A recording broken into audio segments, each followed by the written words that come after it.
तो आज हम बात करने वाले हैं मास्टर ईके की कर्मकांड की पुस्तक के बारे में। ये एक ऐसी किताब है जो ज्ञान के उस रास्ते पर रोशनी डालती है जिसे हम अक्सर, आप जानते हैं, पुरानी सोच मानकर भूल जाते हैं। कर्मकांड, ये शब्द सुनते ही क्या ख्याल आता है? शायद कुछ पुरानी रस्में, है ना? लेकिन सोचिए, अगर ये सिर्फ रस्में ना हो बल्कि किसी गहरे सच तक पहुंचने का एक साइंटिफिक तरीका हो, एक तरह का नक्शा। तो चलिए इस किताब के पन्ने पलटते हैं। इसके लेखक मास्टर ईके शुरुआत में ही एक बहुत बड़ी बात कहते हैं। वो कहते हैं कि ये किताब सिर्फ रीति रिवाजों का कलेक्शन नहीं है, बल्कि ज्ञान तक पहुंचने की एक व्यवहारिक चाबी है, एक बहुत ही सीरियस और स्ट्रक्चर्ड रास्ता। तो सबसे पहला और सबसे जरूरी आइडिया ये है कि कर्मकांड का भी एक विज्ञान होता है। ये कोई अंधविश्वास नहीं, बल्कि एक मकसद के साथ किया जाने वाला अभ्यास है जिसके अपने नियम होते हैं।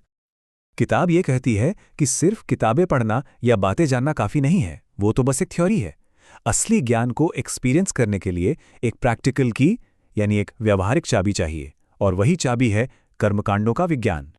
लेकिन सवाल ये उठता है कि हमें इस विज्ञान की जरूरत ही क्यों है? आखिर ये कौन सी समस्या सुलझाता है? किताब के मुताबिक सबसे बड़ी रुकावट कोई और नहीं, हम खुद हैं। हमारा स्वयं का स्वभाव, मतलब हमारी आदतें, हमारे इंस्टिंक्ट्स, हमारे इमोशनल रिएक्शंस। ये एक तरह का ऑटो पायलट मोड है जो हमें पता भी नहीं चलता और हमारे हर फैसले और दुनिया को देखने के नजरिए को कंट्रोल करता रहता है। और जानते हैं, ये स्वभाव एक सुरक्षात्मक कवच की तरह काम करता है। ये असलियत को हम तक पहुंचने से पहले ही फिल्टर कर देता है। मतलब हम दुनिया को वैसी नहीं देख पाते जैसी वो है, बल्कि वैसी देखते हैं जैसी हमारी आदतें हमें देखने देती हैं। तो फिर सवाल ये है कि इस कवच को तोड़ा कैसे जाए? किताब का जवाब बहुत सीधा और साफ है। सिर्फ जानने या पढ़ने से नहीं, बल्कि करने से, एक ऐसे एक्शन से जो हमारे इस ऑटो पायलट को चैलेंज करे। और यही से कर्मकांडों का रोल शुरू होता है। पर वे काम कैसे करते हैं? उनकी अपनी एक खास भाषा है, और वो है प्रतीकों की भाषा। अब देखिए, प्रतीक भी ना दो तरह के होते हैं। एक जो हम इंसानों ने बनाए हैं, जैसे हमारी भाषा की लिपि, ये एक खास ग्रुप तक ही सीमित होते हैं। और दूसरे होते हैं सार्वभौमिक प्रतीक। ये प्रकृति के नियमों पर आधारित हैं, जैसे संख्या, आकार, ध्वनि। किताब इन्हें देवताओं की भाषा कहती है, क्योंकि ये किसी एक कल्चर के नहीं, बल्कि पूरे ब्रह्मांड के सच को दिखाते हैं। उदाहरण के लिए इस प्रतीक को देखिए, OB। ये सिर्फ एक गोला नहीं है, ये देखने वाले को उसके अस्तित्व के केंद्र को और उसकी सोच के दायरे, यानी होराइजन को दिखाता है। सोचिए, एक ही सिंबल में कितना कुछ छिपा है। या फिर ये पाई का सिंबल, हम सब इसे मैथ्स में देखते हैं ना, है ना? पर इसका एक गहरा मतलब भी है।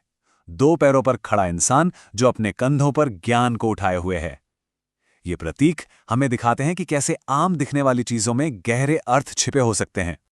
अच्छा, तो ये प्रतीक अकेले काम नहीं करते, ये एक बहुत बड़े ब्रह्मांडीय नाटक का हिस्सा हैं। किताब कहती है कि हर कर्मकांड असल में एक प्ले, एक नाटक है। एक ऐसा नाटक जो इस सृष्टि के महान कामों की नकल करता है। ये सिर्फ कुछ रस्में नहीं है, ये उस विशाल कॉस्मिक ड्रामा में हिस्सा लेने जैसा है। कौन से नाटक? अरे वही जो हमारे चारों तरफ हर पल चल रहे हैं, जैसे सूरज का रोज निकलना और डूबना, दिन का सुबह, दोपहर और शाम में बंटना, मौसम का बदलना, ग्रहों का चलना। कर्मकांडों के जरिए इंसान इन सारी घटनाओं को फिर से जीता है, उनका हिस्सा बनता है। लेकिन सवाल यह है कि ये सब क्यों? इस पूरे नाटक का, इन प्रतीकों का आखिर मकसद क्या है? यहीं पर बात आती है परम बलिदान की। और सुनिए, यहां बलिदान का मतलब कुछ खोना नहीं है, बल्कि खुद से ऊपर उठना है। ये एक सफर है जिसके कई पड़ाव हैं। पहला पड़ाव है अपनी पशु प्रकृति, यानी इंस्टिंक्ट्स पर काबू पाना।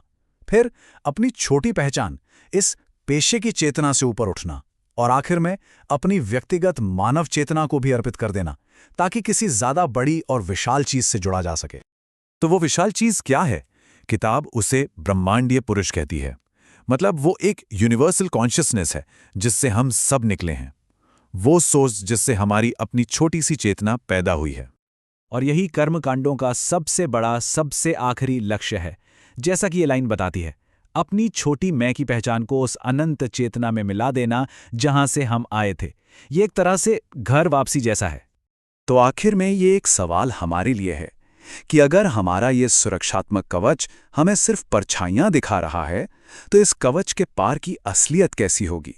कौन से सच हैं जो हमारी पहुंच के ठीक बाहर हमारा इंतजार कर रहे हैं? आज की हमारी ये पूरी चर्चा मास्टर ईके की लिखी कर्मकांड की पुस्तक पर आधारित थी, जो हमें इन रस्मों को एक बिल्कुल नए नजरिए से देखने का मौका देती है।